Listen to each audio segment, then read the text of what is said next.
अपने बेबाक बयानों को लेकर चर्चा में रहे थे कांग्रेस के अध्यक्ष मल्लिकार्जुन खड़गे ने इस बार ऐसा बयान दिया है जिससे राजनीति गर्मा गई है। खड़गे का यह बयान पीएम मोदी को लेकर है। आइए जानते हैं क्या कहा मल्लिकार्जुन खड़गे ने। कांग्रेस अध्यक्ष मल्लिकार्जुन खड़गे ने प्रधानमंत्री नरेंद्र मोदी को लेकर विवादित बयान दिया। उन्होंने कहा कि पीएम मोदी जहरीले सांप की तरह है। आप सोच सकते हैं कि यह जहर है या नहीं। यदि आप इसे चाटते तो आप मर जाएंगे। कर्नाटक में 10 मई को विधानसभा चुनाव होना है। इसी के मद्देनजर कांग्रेस के चुनाव प्रचार अभियान के दौरान कलबुर्गी में जनता को संबोधित करते हुए खड़गे ने पीएम मोदी को लेकर यह विवादित बयान दिया। खड़गे के इस बयान की वीडियो बीजेपी नेता अमित मालवीय ने ट्वीट किया है और कांग्रेस पर निशाना साधा है। उन्होंने कहा, अब कांग्रेस अध्यक्ष खड़गे ने प्रधानमंत्री मोदी को बताया जहरीला सांप। सोनिया गांधी के मौत के सौदागर से जो शुरू हुआ और उसका अंत कैसे हुआ हम जानते हैं। कांग्रेस लगातार नए स्तर को छू रही है। हताशा से पता चलता है कि कांग्रेस कर्नाटक में जमीन खो रही है। बता दे मल्लिकार्जुन खड़गे पिछले हफ्ते के कांग्रेस में परिवारवाद के आरोप पर बीजेपी पर जमकर निशाना साधा था। उन्होंने कहा था कि बीजेपी तो खुद परिवारवाद कर रहे हैं और दूसरों को बोल रहे हैं। उन्होंने बीजेपी पर टिप्पणी करते हुए कहा, उल्टा चोर कोतवाल को डांटे। उन्होंने कहा था कि बीजेपी के 36 लोग ऐसे हैं जिनके रिश्तेदार चुनाव लड़ रहे हैं। यहाँ राहुल गांधी का परिवारवाद क्या है? क्या सोनिया गांधी इस देश की प्रधानमंत्री है? क्या वो कभी प्रधानमंत्री बनी थी? क्या राहुल मिनिस्टर बने, डिप्टी प्राइम मिनिस्टर बने? क्या वे पीएम बने? क्यों उनका नाम बार बार लेते हो? क्यों उनके नाम से डर लगता है? क्यों उनके लिए बार बार परिवारवाद की बात करते रहते हो? आप उन पर टिप्पणी करते हो। आप अपने उसूलों पर वोट मांगिए, अपनी आइडियोलॉजी पर वोट मांगिए। गौरतलब है कि कर्नाटक में 224 विधानसभा सीटों के लिए एक ही चरण में वोटिंग होगी। यहां 10 मई को वोट डाले जाएंगे, जबकि 13 मई को नतीजे घोषित कर दिए जाएंगे। Bureau report, GSTV. कांग्रेस अध्यक्ष मल्लिकार्जुन खड़गे ने प्रधानमंत्री नरेंद्र मोदी तो कांग्रेस पर परिवारवाद का आरोप लगाने वाली बीजेपी भी अछूती नहीं है। कर्नाटक विधानसभा चुनाव में 25 से अधिक मंत्रियों, विधायकों और सांसदों के रिश्तेदारों को टिकट देकर बीजेपी ने संकेत दिया है कि फॉर्मूला आगे भी अपनाया जा सकता है। हालांकि ये नतीजों के बाद ही पता चलेगा कि मंत्रियों, सांसदों और विधायकों के रिश्तेदारों का राजनीतिक भविष्य क्या होगा। राजनीतिक जानकार कहते हैं कि बीजेपी ने गुजरात मॉडल की तर्ज पर कर्नाटक में भी पूर्व मुख्यमंत्री सहित कई मंत्रियों और विधायकों के टिकट काटे, लेकिन भरपाई रिश्तेदारों को टिकट देकर की। हालांकि ये फैसला बीजेपी की परिवारवाद पर राजनीतिक लाइन से विपरीत रहा। कर्नाटक में पार्टी ने 25 से ज्यादा मंत्रियों, विधायकों और सांसदों के करीबी रिश्तेदारों को टिकट देकर दक्षिण का एकमात्र किला बचाने की चाल चली है। हालांकि टिकट वितरण के बाद बीजेपी में मची भगदड़ ने आला कमान को भी चिंता में डाल दिया। डैमेज कंट्रोल के लिए पार्टी ने आखिरकार मंत्रियों, सांसदों और विधायकों के जीतने में सक्षम करीबी रिश्तेदारों को टिकट दिया। सवाल उठ खड़ा हुआ कि क्या 7 महीने बाद मध्य प्रदेश विधानसभा चुनाव में भी दिग्गज नेता बेटे, बेटियों या करीबी रिश्तेदारों को टिकट दिलवा पाएंगे? बीजेपी के दिग्गज नेताओं का परिवार राजनीतिक लाइन बड़ी करने में लगा है। राष्ट्रीय महासचिव कैलाश विजयवर्गीय पिछले चुनाव में बेटे आकाश विजयवर्गीय को राजनीतिक विरासत सौंप चुके हैं। पार्टी ने पिता और पुत्र में से किसी एक को टिकट देने की शर्त रखी थी। अब 2023 के चुनाव मैदान में उतरने का कयास लगाया जा रहा है। उनमें सबसे पहला नाम मुख्यमंत्री शिवराज सिंह चौहान के बेटे कार्तिकेय चौहान का आता है। कार्तिकेय पिता के विधानसभा क्षेत्र में काफी सक्रिय है। केंद्रीय मंत्री नरेंद्र सिंह तोमर के बेटे देवेंद्र सिंह तोमर और केंद्रीय मंत्री ज्योतिरादित्य सिंधिया के बेटे महाआर्यमन का नाम भी राजनीतिक गलियारों में चर्चा का विषय बना है। Bureau report, GSTV. कर्नाटक विधानसभा चुनाव के मद्देनजर कांग्रेस के पूर्व अध्यक्ष राहुल गांधी ने पीएम मोदी पर उनके सुसाइड नोट वाले बयान को लेकर निशाना साधा है। उन्होंने कहा, पीएम मोदी को उन लोगों का मजाक नहीं उड़ाना चाहिए जिनके बच्चों ने किसी भी स्थिति में आत्महत्या की है। दरअसल एक टीवी चैनल के कार्यक्रम में बोलते हुए पीएम मोदी ने एक कहानी सुनाई थी, जिसमें एक अंग्रेजी प्रोफेसर की बेटी आत्महत्या कर लेती है और फिर जब उनके पिता को सुसाइड नोट की पर्ची मिलती है तो वह उसमें स्पेलिंग मिस्टेक पर बहुत नाराज हुए। इसको लेकर कांग्रेस नेता राहुल गांधी ने पीएम मोदी पर निशाना साधा, तो वहीं कांग्रेस महासचिव प्रियंका गांधी ने भी पीएम पर निशान साधा। प्रियंका गांधी ने ट्वीट कर कहा, अवसाद और आत्महत्या खासकर युवाओं में कोई हंसी मजाक का विषय नहीं है। एनसीआरबी के आंकड़ों के अनुसार 2021 में 1,64,033 भारतीयों ने आत्महत्या की, जिसमें से एक बड़ा प्रतिशत 30 वर्ष से कम उम्र का था। यह देश के लिए एक त्रासदी है, ये मजाक का विषय नहीं हो सकता है। मानसिक स्वास्थ्य को लेकर जागरूकता पैदा करे पीएम मोदी। प्रियंका ने पीएम मोदी को नसीहत देते हुए कहा, प्रधानमंत्री और उनके मजाक पर दिल खोलकर हंसने वालों को इस असंवेदनशील रुग्ण तरीके से मानसिक स्वास्थ्य के मुद्दों का उपहास करने के बजाय खुद को बेहतर ढंग से शिक्षित करना चाहिए और जागरूकता पैदा करनी चाहिए। Bureau report, GSTV. एनसीपी के प्रमुख शरद पवार ने कहा कि अब सही समय आ गया है रोटी पलटने का, उसमें देरी नहीं होनी चाहिए। आखिर किस बात को लेकर शरद पवार के ये बयान सामने आया, जानते हैं। महाराष्ट्र में जारी राजनीति हलचल के बीच एनसीपी प्रमुख शरद पवार ने कहा है कि रोटी पलटने का समय आ गया है। उन्होंने मुंबई के युवा मंथन कार्यक्रम में कहा, किसी ने मुझे कहा कि रोटी सही समय पर पलटनी होती है और अगर सही समय पर नहीं पलटी तो वो कड़वी हो जाती है। अब सही समय आ गया है रोटी पलटने का, उसमें देरी नहीं होनी चाहिए। इस बारे में पार्टी के वरिष्ठ नेताओं को आग्रह करूंगा कि वो इस पर काम करें। पूर्व मुख्यमंत्री शरद पवार का ये बयान ऐसे समय आया है जब उनके भतीजे और एनसीपी के नेता अजित पवार अगले राजनीतिक कदम को लेकर कई अटकलें लगाई जा रही है। दावा किया जा रहा है कि वह बीजेपी के साथ हाथ मिला सकते हैं। हालांकि इन दावों को अजित पवार और शरद पवार खारिज कर रहे हैं। हाल ही में अजित पवार एनसीपी की बैठक में भी शामिल नहीं हुए थे। इस पर उन्होंने कहा, मेरे बारे में कई तरह की अटकलें लगाई गई और अफवाहें फैलाई गई। बिना किसी कारण मेरे चारों ओर संदेह का घेरा बना दिया गया, लेकिन किसी भी अफवाह में फंसे बिना मैं अपना काम जारी रखे हुए हूं। अजित पवार ने हाल ही में कहा था कि उनकी पार्टी 2024 में होने वाले राज्य विधानसभा चुनाव का इंतजार किए बगैर अभी भी महाराष्ट्र में मुख्यमंत्री पद का दावा कर सकती है। यह पूछने पर कि क्या एनसीपी अगले साल होने वाले विधानसभा चुनाव में मुख्यमंत्री पद पर दावा करेगी, उन्होंने टिप्पणी की, 2024 क्यों, हम अभी भी दावा करने को तैयार है। बता दें कि शरद पवार लगातार ऐसे बयान दे रहे हैं कि जिसको लेकर बहुत सी चर्चा हो रही है।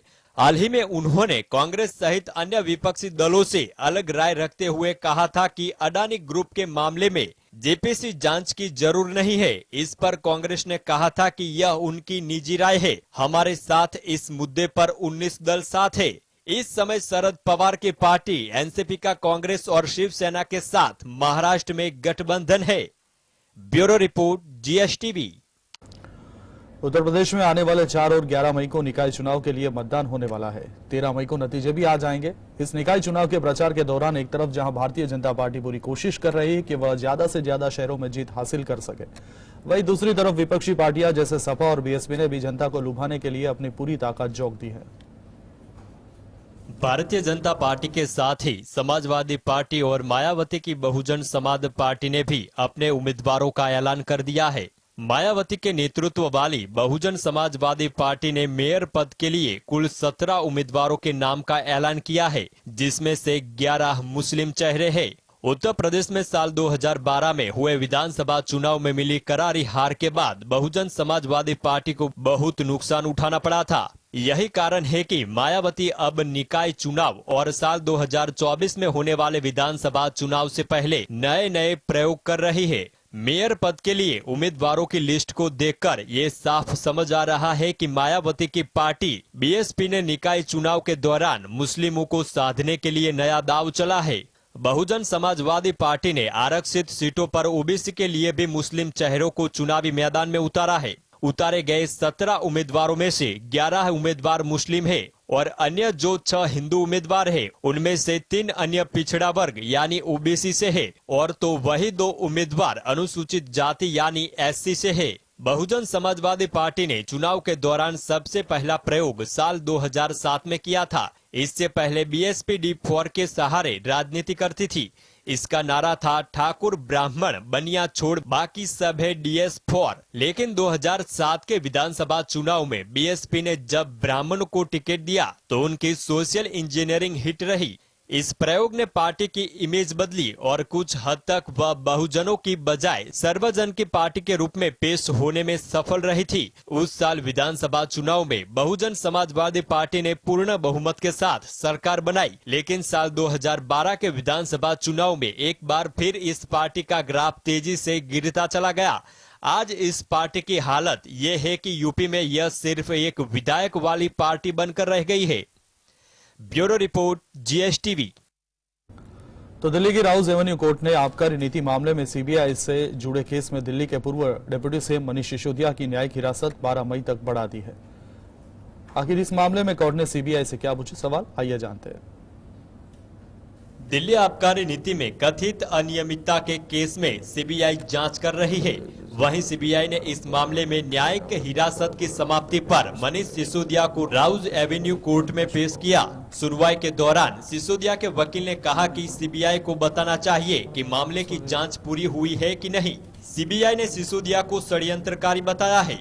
इस पर कोर्ट ने सीबीआई से पूछा कि क्या जांच पूरी हुई है या नहीं। सीबीआई ने कहा कि पूरी हो गई है। बता दें कि सीबीआई शराब नीति में हुई कथित अनियमितता को लेकर जांच कर रही है। सीबीआई ने इसी मामले में 26 फरवरी को मनीष सिसोदिया को गिरफ्तार किया था। केंद्रीय जांच एजेंसी ने 25 अप्रैल को ही राउत एवेन्यू कोर्ट में सप्लीमेंट्री चार्जशीट दाखिल की थी, जिसमें पूर्व डिप्टी सीएम मनीष सिसोदिया को आरोपी बनाया गया था। ये पहली बार था कि जब किसी चार्जशीट में सिसोदिया को नामजद किया गया। कोर्ट ने इस आरोप पत्र पर विचार करने के लिए 12 मई तक तारीख तय की थी।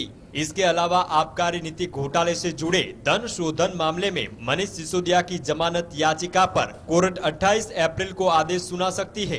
कोर्ट ने सिसोदिया की याचिका पर दलीलें सुनने के बाद आदेश सुरक्षित रख लिया था। सिसोदिया की याचिका में दावा किया गया था कि जांच के लिए उनकी हिरासत की अब आवश्यकता नहीं है। Bureau report, GSTV। Welcome back. आगे बात करें तो भारत तेजी से तरक्की कर रहा है और दुनिया में एक बड़ी ताकत बनकर उभर रहा है, लेकिन उसके बावजूद पिछले करीब 5 दशकों में से अब तक हम नक्सलवाद को पूरी तरह से खत्म नहीं कर पाए हैं। हर बार नक्सली सरकारों तक अपनी बात पहुंचाने के लिए सुरक्षा बलों पर घात लगाकर हमला करते हैं, जिसमें अब तक सैकड़ों जवान शहीद हो चुके हैं। नक्सलवाद का ताजा मामला छत्तीसगढ़ के नक्सल प्रभावित इलाके दंतेवाड़ा का है, जहां डिस्ट्रिक्ट रिजर्व गार्ड की एक गाड़ी को नक्सलियों ने IED ब्लास्ट से उड़ा दिया। इस घातक हमले में ड्राइवर समेत 10 जवानों की मौत हो गई। बगैर अपडेटेड KYC के मोटे बैंक बैलेंस वाले खातों पर शिकंजा कसा जा सकता है। बैंकिंग सिस्टम में अलग अलग पहचान वाले कई खातों से बचने के लिए बैंक केंद्रीय KYC फॉर्मेट का और मजबूत करने के लिए RBI के साथ लगातार बात कर रहे हैं। वही सरकार banking regulation act, banking companies act और RBI एक्ट में संशोधन करने पर विचार कर रही है कि जिससे बैंकों में गवर्नेंस को बेहतर करने के साथ निवेशकों के प्रोटेक्शन को बढ़ाया जा सके। फाइनेंशियल फ्रॉड का या क्राइम को रोकने के साथ ही मनी लॉन्ड्रिंग को रोकने के लिए KYC को जरूरी माना जाता है, जिससे खाता धारकों की असल पहचान की जा सके। अगर आपके बैंक खाते में भारी भरकम रकम बैंक बैलेंस के तौर पर रखा हुआ है और आपने अपना KYC नहीं कराया है तो आपकी मुश्किलें बढ़ सकती हैं। केंद्र सरकार और बैंकिंग सेक्टर के रेगुलेटर भारतीय रिजर्व बैंक अनऑपरेटिव अकाउंट पर नजर है, जिसमें मोटा बैंक बैलेंस है, लेकिन इन खाता धारकों ने अब तक अपना KYC नहीं कराया है। इस कवायद के जरिए ये पता लगाने की कोशिश की जा रही है कि इन खातों को लेकर कोई जोखिम तो नहीं है। ये मुद्दा तब उठा जब इन खातों में किया गया ट्रांजैक्शन स्क्रूटरी में आया। तब ये पता चला कि इन बैंक खातों का KYC नहीं हुआ है। ये बैंक खाते ट्रस्ट एसोसिएशन, सोसाइटीज और क्लब के अलावा हाई नेटवर्क इंडिविजुअल के हैं। RBI ने जून 2023 तक सभी बैंकों को अपने खाता धारकों के समय पर किए जाने वाले KYC अपडेट को पूरा करने का निर्देश दिया है।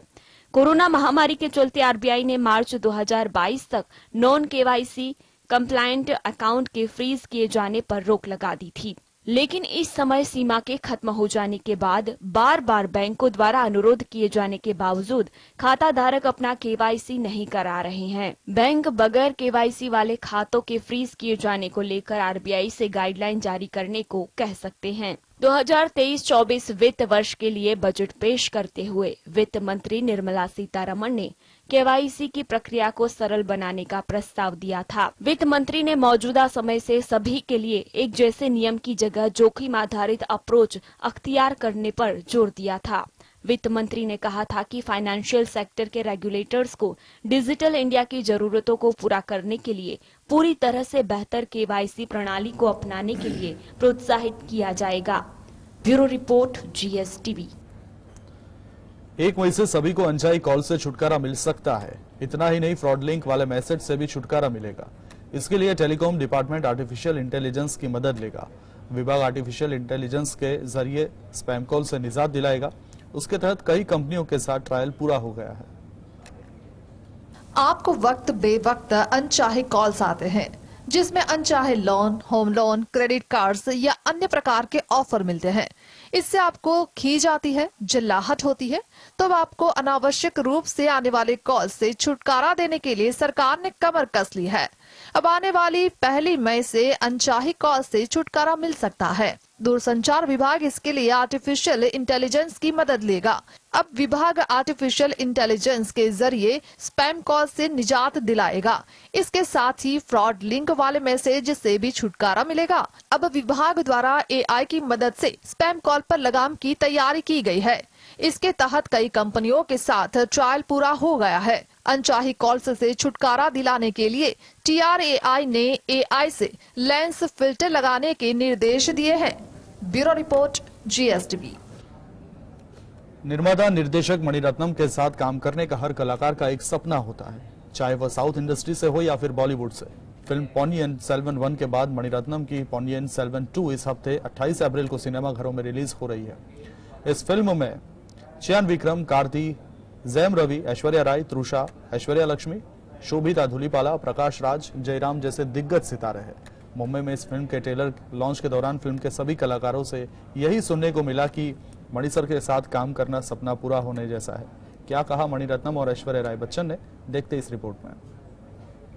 साउथ इंडस्ट्री से लेकर बॉलीवुड तक के कलाकारों का मणिरत्नम के साथ काम करने का सपना रहा है और जिसे उनके साथ काम करने को मिला है वो खुद को भाग्यशाली मानते हैं। लेकिन क्या मणिरत्नम भी अपने लिए किसी को लकी चार्म मानते हैं? मणिरत्नम ने कहा, इस मामले में मैं थोड़ा स्वार्थी भी हूँ और निर्दयी भी।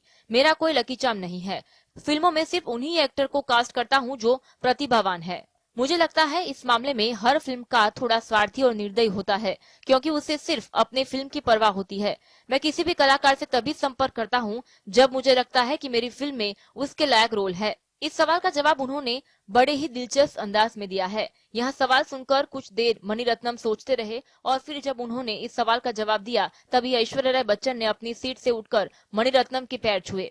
अभिनेत्री ऐश्वर्या राय बच्चन ने अपने करियर की शुरुआत मणिरत्नम की फिल्म इरुवर से की थी। वही मणिरत्नम को अपना गुरु मानती है और हमेशा एक सच्चे शिष्य की तरह गुरु शिष्य परंपरा को उन्होंने निभाया है।